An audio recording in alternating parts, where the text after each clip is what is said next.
नमस्कार, आप live cities देख रहे हैं। मैं हूं जय शुक्ला।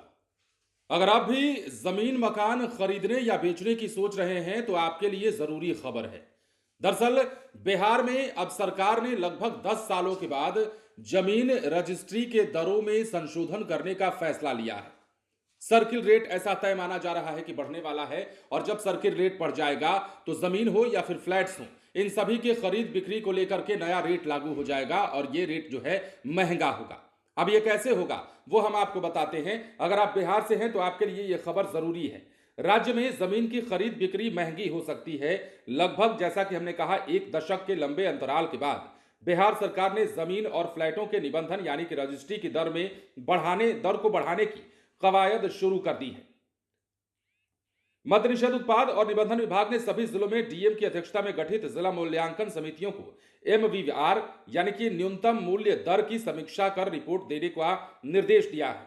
यह समिति शहरी और ग्रामीण क्षेत्रों में किए गए वर्गीकरण के आधार पर मौजूदा बाजार दर का आकलन करते हुए एमवीआर की नई दर निर्धारित करने की अनुशंसा करेगी। समितियों की अनुशंसा पर राज्य सरकार अंतिम निर्णय लेगी। जानकारी के मुताबिक 2013 के बाद ग्रामीण क्षेत्रों में, जबकि 2016 के बाद शहरी क्षेत्र में एमवीआर में कोई बदलाव नहीं हुआ है। इस बीच जमीन की बाजार दर कई गुना बढ़ गई है। मुख्य सड़कों के साथ ही विकसित इलाकों के वास्तविक बाजार मूल्य और सरकारी दर यानी कि एमवीआर में बड़ा अंतर आया है। इनको पाटने के लिए एमवीआर की समीक्षा हो रही है। एमवीआर में बढ़ोतरी पर सरकार को निबंधन और स्टाम्प शुल्क से अधिक राजस्व मिलेगा।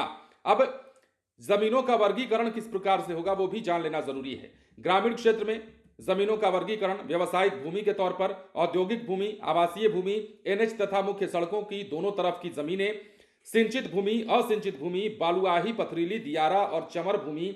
शहरी क्षेत्र की अब बात कर लेते हैं तो प्रधान सड़क व्यावसायिक या आवासीय भूमि, मुख्य सड़क व्यावसायिक या आवासीय भूमि, औद्योगिक भूमि, शाखा सड़क व्यावसायिक या आवासीय भूमि, अन्य सड़क जैसे कि गली आवासीय भूमि, कृषि या गैर आवासीय भूमि, मुख्य सड़कों के साथ ही नए विकसित इलाकों की बाजार दर के हिसाब से तय हो रहा एमवीआर, यह सब कुछ देखा जाएगा। और अब सर्किल रेट अगर बढ़ जाता है तो बिहार में जमीन खरीदना महंगा हो जाएगा। जमीन बेचने पर भी आपको उस रेट के हिसाब से पैसा लेना होगा या पैसा ले सकते हैं, लेकिन अभी तैयारी चल रही है।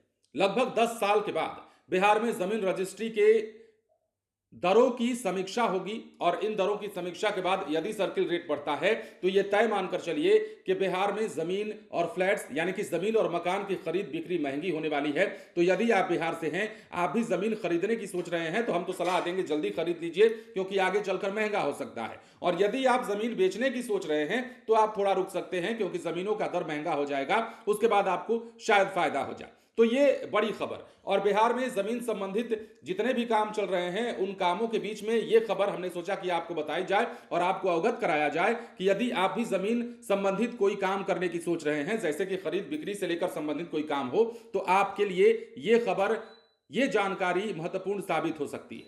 फिलहाल बने रहें लाइव सिटीज के साथ। धन्यवाद।